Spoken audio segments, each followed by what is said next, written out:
নমস্কাৰ। National welfare এছ'চিয়েশ্যনৰ আজি ঢকুৱাখানাৰ আৰু লখিমপুৰ জিলাৰ সকলো গৃহৰক্ষী জোৱান আহি আজি বিতুল সন্দিকৈ দেৱৰ মৃত্যু বাৰ্ষিকৰ দিন আছে। আমি তেখেতৰ ওচৰত ঘৰত আহি আজি আমি পদলা দিছোঁহি। তেখেতক কি বুলি আমি দিব পাৰিম জানেই আপোনালোকে আমাৰ হোমগাৰ্ডৰ অৱস্থাটো। আমি যিখিনি পাৰিছোঁ তেখেতক সহায় সহযোগিতা অকণমান সৰুকৈ হ'লেও দিবৰ কাৰণে আমি আগবাঢ়ি আহিছোঁ। সেয়েহে আমাৰ গৃহৰক্ষী জোৱানসকল আছে। এয়াৰ আমাৰ নৱনিযুক্ত প্ৰেছিডেণ্ট তেখেত আহি উপস্থিত হৈছে। তেখেতে দুখা ক'ব। কি বুলি ক'ম, আজি দুৰ্ভগীয়া পৰিয়ালবোৰক আমি দেখা কৰিবলৈ আহিছোঁ। কি পাৰোঁ আমি চবেই সাহাৰ্য কৰি কিবা এটা কৰিছোঁ আৰু সহযোগিতা কৰিছোঁ এনেকৈ। আমাৰ নৱনিযুক্ত ছেক্ৰেটৰী নেশ্যনেল হোমগাৰ্ডৰ অসমৰ জিলাৰ ছেক্ৰেটৰী দেৱে দুষাৰমান ক'ব। তেখেতে এই বিষয়ত অকণমান কষ্ট কৰি দিলে আৰু এই বিষয়ত কেনেকৈ কি কৰিলে অকণমান মতামত দিব। আমাৰ অতি মৰমৰ দাদা স্বৰূপ তেখেতটো ইতিমধ্যে স্বৰ্গগামী হৈছে। তেখেতৰ উক্ত খবৰটো পাই আমি মৰ্মাহত, কিন্তু আমি কেতিয়াবা ইয়াত উপস্থিত হ'ব লাগিছিলে তেখেতৰ গৃহত। কিন্তু আমাৰ ভাই বন্ধুসকল সকলোৱে যে একে জেগাত নাথাকে, তেখেতলোকক একগোট কৰোঁতে আমাৰ কিছু সময় লাগিল। সেই হেতুকে আমি আজি তেখেতৰ ঘৰত তেখেতৰ খা খবৰ ল'বলৈ আহিলোঁ আৰু অনাগত দিনত আমি তেখেতৰ ঘৰলৈ আহিম। আমাৰ সকলোৱে ফালৰ পৰা তেখেতৰ দুটি সন্তান এৰি থৈ গৈছে। তেখেতলোককো আমি মাজে মাজে চাম পঢ়াৰ ক্ষেত্ৰত। আজি কথা দিছোঁ আপোনালোকৰ আগত। মই ইয়াকে কৈছোঁ আৰু উপৰোক্ত বক্তাই কৈছেই। ধন্যবাদ।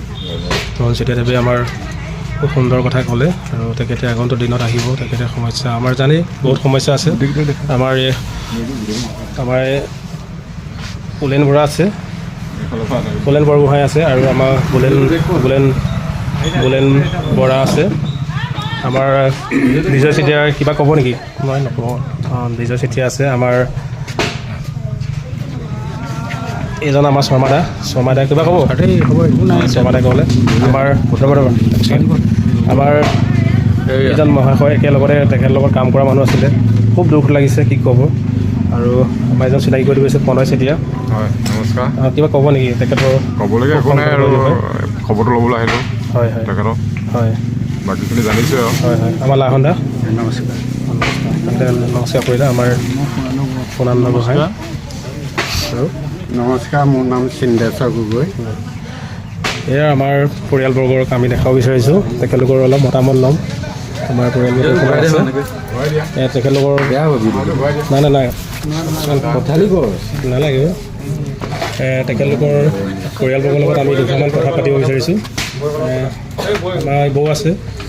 বৌয়ে আমাক সঁচাকৈ বহুত বেয়া লগাৰ বিষয়, তথাপিও বৌয়ে কিবা এটা মতামত দিব আমাক। তেখেতৰ এই মালিকনী হয়। তেখেত কেনেকৈ কি হ'ল অকণমান দুআষাৰমান আমাক ক'লে ৰাইজে গম পাব কি অৱস্থা বা কেনেকুৱা হ'ল। প্ৰথমে জণ্ডিছ হৈছিলে। জণ্ডিছ হৈ পিনি পেটত পানী জমা হ'ল। তাৰপৰা ধেমাজিলৈ নিলোঁ। ধেমাজি নোৱাৰোঁ বুলি ক'লে ডিব্ৰুগড়লৈ নিলোঁ। তাৰপৰা ক'লে কি হ'ল বুলি আল্ট্ৰাচাউণ্ড কৰোঁতে ক'লে হেপাটাইটিছ বি পজিটিভ। মই এতিয়া বুজি পোৱা নাই নহয় কি হেপাটাইটিছ বি পজিটিভ সেই বুলি ক'লোঁ। তাৰপৰা কৈছে সন্দিকৈ ক'লে মোৰ চাহ পেটৰ পানীখিনি কি হ'ব বুলি ক'লে। বোলে পিল ঔষধৰ দ্বাৰা প্ৰস্ৰাৱৰ দ্বাৰা যাব সেই বুলি ক'লে, ঠিক হৈ যাব সেই বুলি ক'লে। কোৱা দেখি পিনি ঘৰলৈ পঠিয়াই দিলে। ঘৰত আহি পিনি বেছি হ'ল। জণ্ডিছৰ ঔষধো দিলোঁ, মালাও দিলোঁ। বেছি পেটটো ফুলি গৈ আছে। মই ভবা নাছিলোঁ এনেকুৱা গতি হ'ব বুলি। মই বহুত চেষ্টা কৰিছিলোঁ। মই ভাল হ'ব বুলি য'তে ঔষধ খুৱাবলৈ কয় মানুহে ত'তে মই ঔষধ খুৱাবলৈ যাওঁ। মই ভবা নাছিলোঁ এনেকুৱা গতি হ'ব বুলি।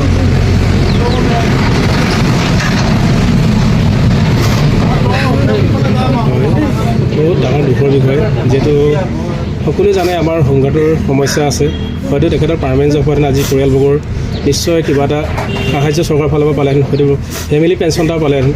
এই দুৰ্ভাগ্যজনক ঘটনা। আমাৰ অসম চৰকাৰেও এই ক্ষেত্ৰত আমাক অকণমান সহায় সহযোগ কৰিব লাগে যে আমাৰ সকলো ক্ষেত্ৰতে আমাৰ হোমগাৰ্ডে যিমান সহায় কৰে অসম চৰকাৰক বিভিন্ন ক্ষেত্ৰত আৰু তেখেতৰ পৰিয়ালবৰ্গত মৰাৰ ক্ষেত্ৰতো একো সহায় সহযোগ নাই আৰু তেখেত উন্নত চিকিৎসা কৰিব লাগিছিলে এই উন্নত চিকিৎসাটো তেখেতে কৰিব নোৱাৰিলে যিহেতু উন্নত চিকিৎসাৰ কাৰণে তেখেতে অকালতে মৃত্যু নহ'লেহেঁতেন মৃত্যুটো অনিবাৰ্য চবৰে কিন্তু তথাপিও তেখেতৰ পৰিয়ালবৰ্গৰ মানে সৰু সৰু বাচ্চা ল'ৰা এটা আছে ন ল'ৰাটো আমি দেখা পালে অলপ ভাল হ'ব ভাইটি এফালে আহা তেখেতৰ ল'ৰাজন আছে ল'ৰাজনকো দেখাব বিচাৰিছোঁ তুমি এফালে আহা মাৰ ওচৰলৈ আহা আমাৰ মিতুল সন্দিকৈ স্বৰ্গগামী পুত্ৰ এতিয়া আছে পুত্ৰৰ বয়স বেছি হোৱা নাই চাগে আমি দেখা পাইছোঁ খুব দুখৰ পুত্ৰক এৰি তেখেতে চিৰক বিদায় ল'লে তথাপিও আমাৰ বহুত বেয়া লাগিছে কি ক'ম সকলো এদিন চবেই যাব লাগিব এই ল'ৰা এটা ছোৱালী আইতা হৈছে এই ছোৱালীৰ নামটো ক'বা তোমাৰ আইতাক আছে তেখেতৰ মাক আছে নেকি মা দেউতাক নাই মা দেউতাক আছে নেকি নাই ন আৰু ককাই ভাই আছে কেইজন আছে ককাই কেইজন ভায়েক দুজন হয় বৌয়েক এজন হয় বৌয়েক দুজন আমিনো কিনো সহায় কৰিম আমি যি পাৰিছোঁ আৰু আমাৰ বিহাৰী জনসকলৰ বিভিন্ন সমস্যা আছে আমাৰ যিহেতু চাকৰিটো ৰেগুলাৰ নহয় আমি যি পাৰিছোঁ তেখেতলোকক আমি সৰু পৰ্যায়ত কিবা এটা দিবৰ কাৰণে আমি আগবাঢ়ি আহিছোঁ পৰৱৰ্তী ক্ষেত্ৰত আমি যিমান পাৰোঁ তেখেতৰ পৰিয়ালবৰ্গত যদি কোনোবাৰ সুবিধা আছে আমাৰ ফালৰ পৰা আমি সেইখিনি ক্ষেত্ৰত আমাৰ লগত যোগাযোগ কৰিব আমি ওপৰ মহললৈকে আমি যোগাযোগ কৰিম যদি পৰিয়ালবৰ্গক কিবা এটা সাহাৰ্য দিব পাৰে বা কিবা কৰিব পৰা যায় হয়তো পুষ্টৰ ক্ষেত্ৰতে হওক কিবা এটা যদি কোনোবা যদি সম পৰ্যায়ত কিবা থাকিবলগীয়া আছে আমি বেলেগ ক্ষেত্ৰত নোৱাৰিলেও আমাৰ সন্থাৰ পৰা কিবা এটা যদি তেখেতলোকক এটা পুষ্টৰ নামত হওক কিবা ক্ষেত্ৰত আগবঢ়াব পৰা যায় বিভিন্ন ক্ষেত্ৰত আমি সেই ক্ষেত্ৰত কামাণ্ডাৰৰ যোগাযোগ কৰি যি সমস্যা সমাধান কৰিব আমাৰ জিলা কমিটি আছে ইয়াৰ কমিটিৰ লগত যোগাযোগ কৰিব আমি